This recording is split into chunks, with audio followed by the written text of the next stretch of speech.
fun begins. How's it going? Hello. Well, Greetings, young Jedi. hello there.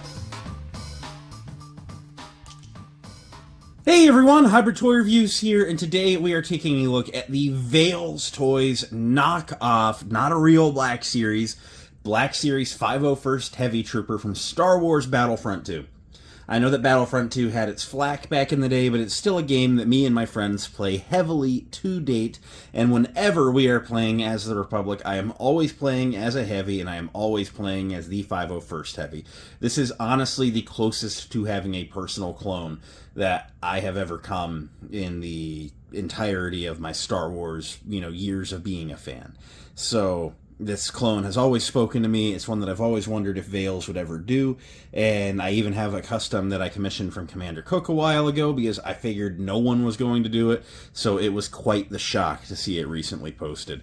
Let's go ahead and get into the review and see what you're getting here if you decide to add this one to your Grand Army of the Republic.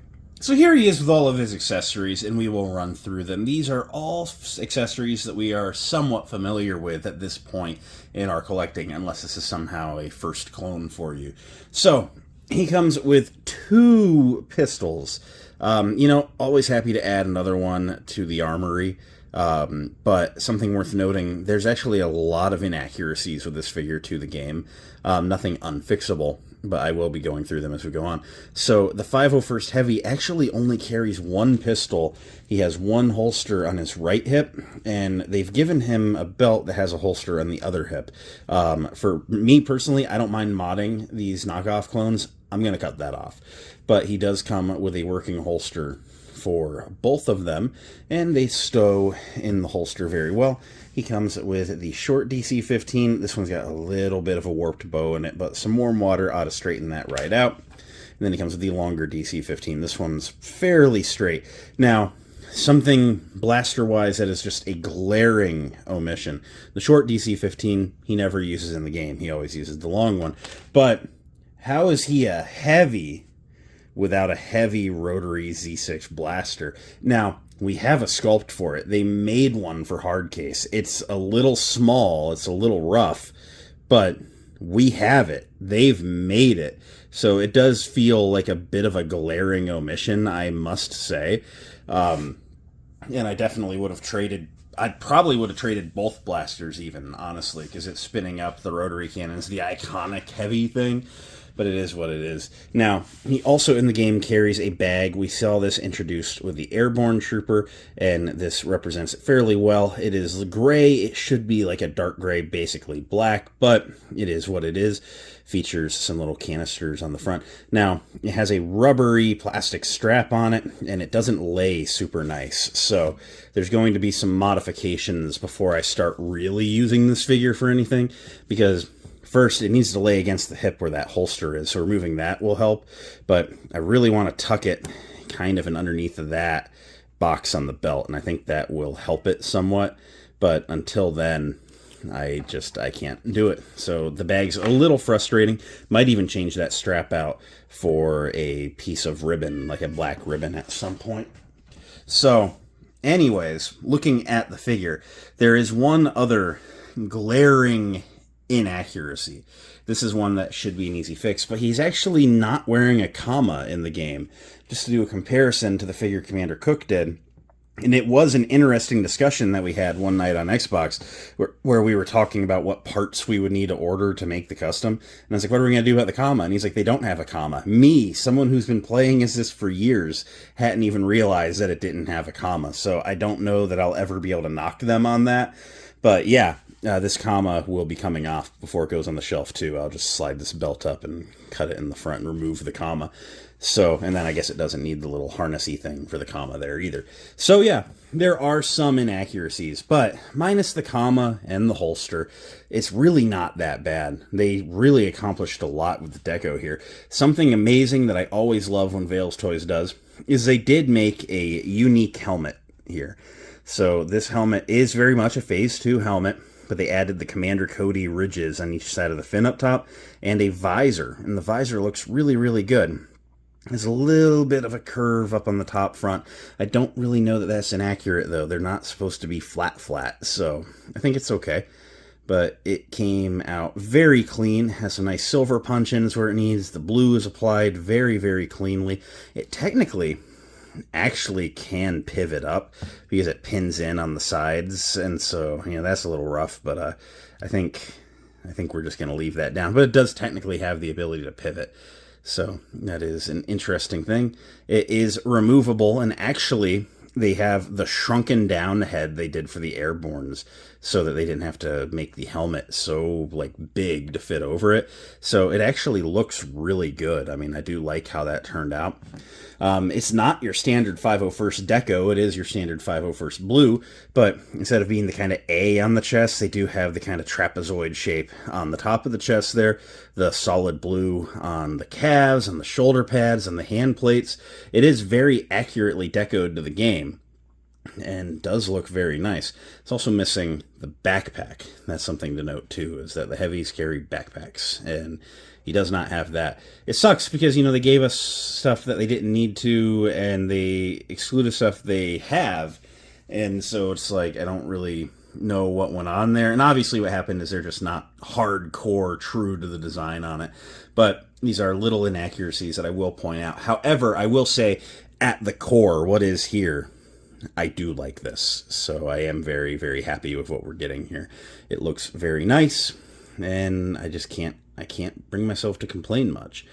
So something that I'm really excited about with this is finally I do have a plastic setup for the straps going up to the shoulder pad, and there's nothing wrong with it, but by nature of being resin printed 3D parts, there have been a lot of times where I've had to super glue where these straps have broken because they're resin printed on the Commander Cook Custom. It's a beautifully done figure, and I'm incredibly happy to have it. But this is going to be my shelf one. This is going to be my looking pretty on the shelf one. This is the one that I'm going to mod up a little bit, and I'm going to take him outside for some photography. I'm excited to go do it. So this is really good. I'm really excited for what is to come for this guy. So to run through some articulation on him, he does feature the 2023 sculpt, so minus what restrictions the overlay gives us, we should be fairly familiar with it at this point. The head does have the double ball neck with that new head on it. It allows him to look that far up, which is alright. It's not amazing, but it's not the worst. It can go all the way down, good tilt front to back, good pivot on it, and of course your side to side. His arms can come up to a T-pose where there is a nice deep butterfly joint in there. 360 at the shoulders with ease. There's a bicep swivel, single jointed elbows that go about to 90, and then they swivel there. 360 on the wrists with the left hinging in and out and the right hinging up and down. There's a mid-torso ball joint, although the straps do kind of hinder it a little bit, but that's okay. You can get them to crunch that far forward, that far back, some side to side in there. Oop, there we go. If you actually slip it down over his shoulder, it does give you a little bit more range. You got to push that back up. There we go.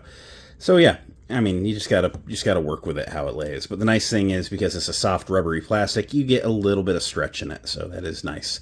And of course, you get some pivot. His legs can kick out that far. I don't really like these plastic commas that Veils have been doing. They lay nice, but like, I don't know. I kind of miss the soft goods they were doing early on. He can kick basically straight forward, a little bit back. There's an upper thigh rotation buried in the armor up there. Single jointed knees. He can go past 90 and swivel at the knee. The knee pads are just floating in there. And then the feet can point basically straight down, a little bit forward, and there's a forward-facing pin for rocker, allowing you to get him into some pretty crazy stances with both feet flat on the ground. To do some comparisons, here he is next to the Black Series Phase 2 Captain Rex. So the blues are a little bit of a different shade. This somewhat strikes me more as being almost like the Kenobi series blue. It's not bad, but it's just something to note. Here he is next to the Commander Cook Custom Heavy, and here he is next to the yet-to-be-reviewed Veils 501st Airborne, and these have a very similar blue between them. So, I don't know, all in all, it's blue. They're very similar blues between all of these, and I'm very satisfied. So at the end of the day, what do I think of the 501st Heavy? You know, it's got some inaccuracies. It's nothing that I can't fix. And honestly, it's decoed really nice. It's got a lot of nice new parts. It's going to be nicer for posing and photography than taking the custom out, which is an issue that I've had before with it, although I do love the custom.